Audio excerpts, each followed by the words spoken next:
Greetings, everyone. Just wanted to check in with you and also give you some information on the upcoming Wellness Sunday, which is going to be February 4th, which will be the next Wellness Sunday that we are going to have at the boutique. And this Wellness Sunday, we are going to expand ourselves. So we've been, talking a lot about fasting, water fasting, intermittent fasting. And so now we're going to go deeper and learn a little bit more about why. Why are we fasting? What are we doing? What's happening? And Ray is here today, and she's going to share with us some information. But first, let's get to know Ray. So Ray, tell us, who are you and what got you into gut health? Okay.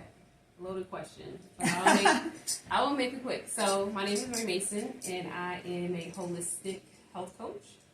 I own a business called The Healthy Move. And what got me into gut health and helping people with their gut? My own struggles. I think that's for a lot of people is what gets you into doing what you're doing is having to struggle with it yourself. So, long story short, just going through a lot of it. So, I just want to start here. Health is a holistic thing, right? It's mind, body, and spirit. Everything is intertwined. So, when I started my healing journey, I was just very focused on one area, not knowing that all the areas had to be addressed. So once I started, addressing my health issues holistically, mind, body, and spirit, I really started to notice a shift in my gut, right? A lot of us are having a lot of mental issues, emotional issues, like not being able to really control your emotions. And all those things are connected. So just really going through my own struggles, having a lot of different allergies, bloating, always feeling extremely fatigued, going to sleep, and not waking up and feeling like I wasn't asleep, and waking up and feeling like I was, on someone had drugged me or something, and that wasn't the case. So having eczema, having a lot of issues and seeing how everything was related to the gut, right? And then having to go even deeper. Okay, well, what are the things that I'm doing that's causing the gut issues, right? What are the foods I'm consuming, the drinks I'm consuming, people that I'm around, emotions, stagnant emotions in my body. What are all those things that I'm consuming on and off the plate that are causing these gut issues? So, answer the question? Yeah. So this, when we come together, what are, what are some, maybe give us one strategy out of the three that, that helps with, well, first, okay, what is the gut? Because I think that sometimes when you hear the word gut, it's okay, what does that mean? Is that the stomach? Is that the, intestines, colon? So what are the different organs that make up the gut?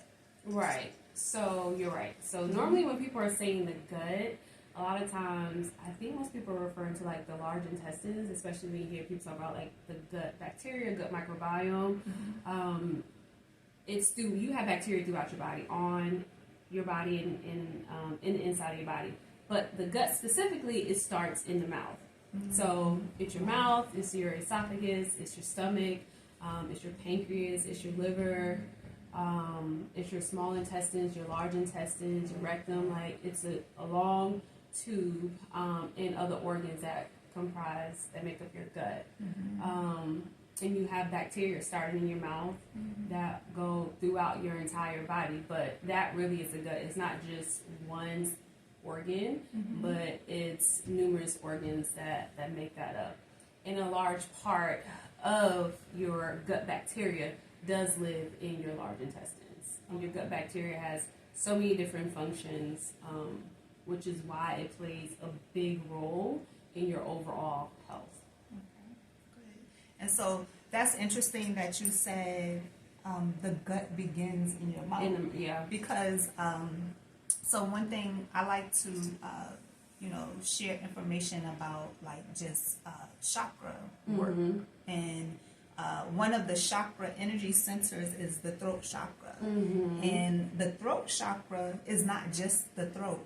So your throat chakra, the energy center of the throat is also your teeth, your gums, the saliva, all of that is a part of the throat chakra, which is where we hold communication. Right. And so gut issues can also be a part of your communication. Absolutely.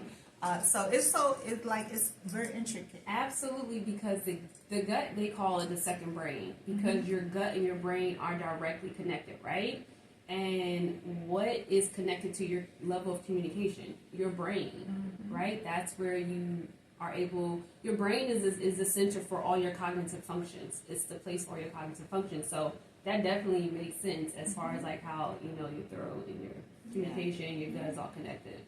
Honestly, even though the body is broken down to all these systems, everything works together, which is why, like, as a holistic health coach, I'm never just looking at one thing. So even though we're going to be talking about the gut, when it comes to healing, like, every part of your life plays a role.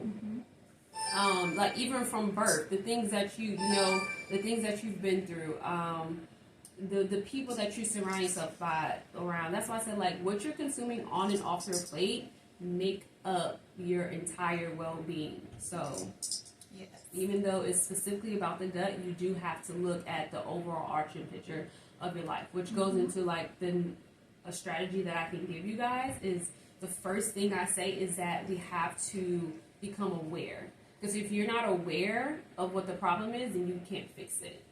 So there's something called the threat bucket. And the threat bucket is basically, it's actually a neurology term. And basically you look at your brain as a bucket, and your brain's number one job is to keep you safe. So it's always scanning through your senses, and specifically your eyes, for any threats, right? Also, within this bucket, things get put in that your body or your brain deems to be a threat. So poor nutrition, a sedentary lifestyle, different injuries, different traumas, all these things get put into your threat bucket. And then after a while, your threat bucket is full, can't take anymore, it overflows. So what comes out is gut issues, pain, depression, all these things. But it was never just one thing. It was a compiling of different things. So the first thing I would say is become aware. So what is being put into your threat bucket? And that really takes for you to sit down and reflect, which a lot of us don't want to do. A lot of us don't take the power of the pause. I tell my clients this all the time. There is so much power in pausing and actually reflecting and asking yourself questions. Yes. So what are things that are causing you threats in your life? Like, what are things that are stressing you out? Like just becoming more aware after you eat a certain food. How does it make me feel? After I drink something, how does it make me feel? After being around someone, how does that make me feel? Because all of that does play a part in your gut. Right. Think about it. Have you ever had like a test or like a pop quiz or had to give a speech, and all of a sudden you start feeling this like nervousness in your stomach? Like that is literally like your gut and brain being connected. So everything does affect you. Yes. So you need to start paying attention to what is not actually like affecting you in a positive way. Like what's causing you stress, and then begin to eliminate it like one by one. Yeah, it's interesting that you say that, because this weekend I had to drive to Atlanta. And so usually when I drive to Atlanta, the anxiety comes. But I had overcome it. Yeah. And I hadn't gotten like that anxiousness in a very long time. But this weekend I took a different route. Okay. And so the route that I took led me to a location where I used to live.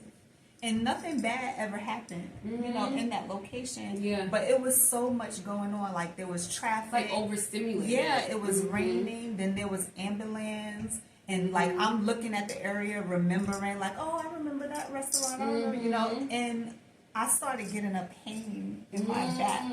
Like the pain was in like my lower shoulder. Yeah. And so when I got to my destination and I felt the pain, I'm like, okay, where is this pain coming from? And I had to sit and just think, okay, when did it start? How did it happen? So I came to the realization that the pain came from all of everything happening at one time, and my body, your nervous system was overstimulated. Yes, and then it was like the memories and all of this. Yes, stuff. oh my God, that's so, this leads to a whole nother conversation. But there's a book called Your Body Keeps the Score. I don't know if you ever heard of that. But your body is so intelligent, and your body remembers everything. That's why, like, sometimes. That's why your senses are like at the hierarchy of like your brain. Your eyes specifically are like the hierarchy of like what your brain deems to be important. But your senses in general. That's why like the overstimulation can cause something like that to happen. Yes. But that's why sometimes you can smell stuff and it'll bring up like a memory or it'll bring up a feeling in your body. Like that's insane.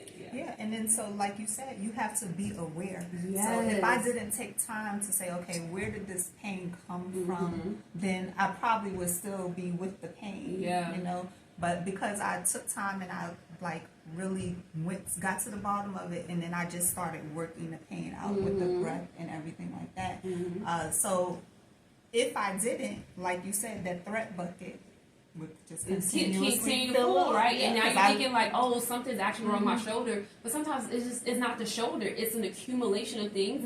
And that's just where it's coming out through. Right. But it's, Yeah, and then that leads to food. So then I may say, oh, well, let me get some. Thankfully, I was fasting this weekend. So I didn't go try to get food to help. But usually, like, we'll go to food to help with that. With but the you see how that cycle is? Like, everything is literally connected. Yeah. That's why it's like, it's that's why I love what I do as a holistic health coach, because I'm looking at every single area, not just one thing.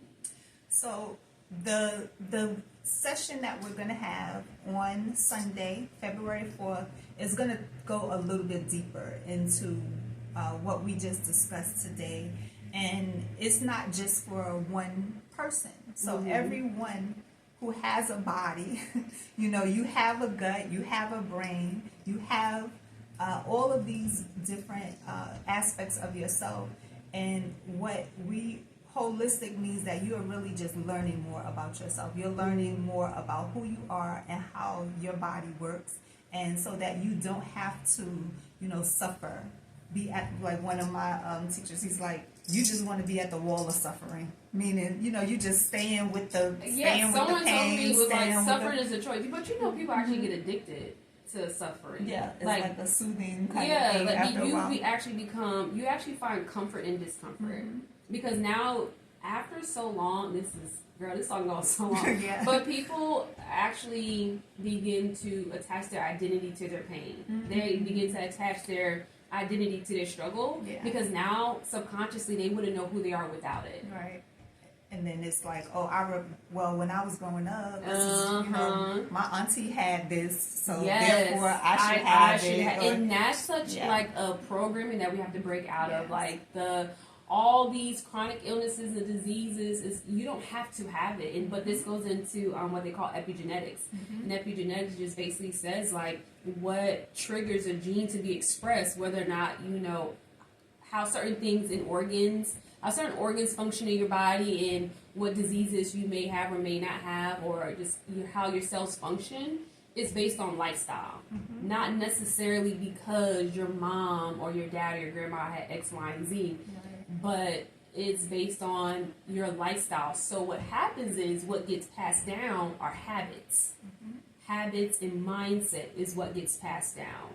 You know, because you learn as a child, you know, through observation. So you pick up those same habits, and it's just like a cycle. So it doesn't have to be your truth to be sick because the people in your family are sick. So you can break that pattern by switching and changing your habits, doing something differently, because a different input will always equal a different output. Exactly. And that's what Wellness Sunday is all about, is really sharing different ways to better yourself. And this Wellness Sunday, we're going to go a little bit deeper into the gut. And so we want you to be there. It's going to be at 3:00. There's no fee to be in this session. We only just ask that you register, and the link is going to be somewhere. I'm gonna post it. We could probably post it.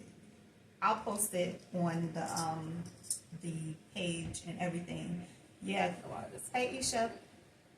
That's right. Conditioning and what I was I don't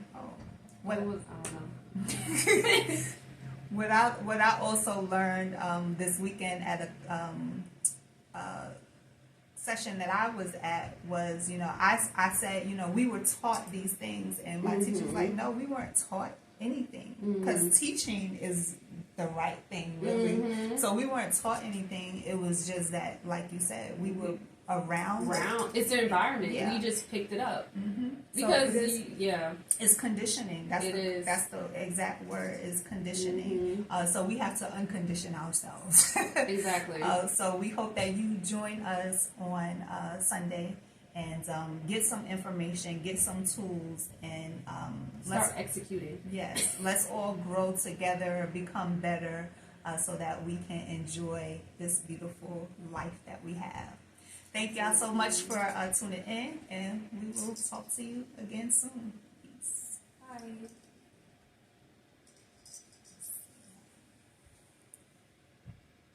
I don't know why that didn't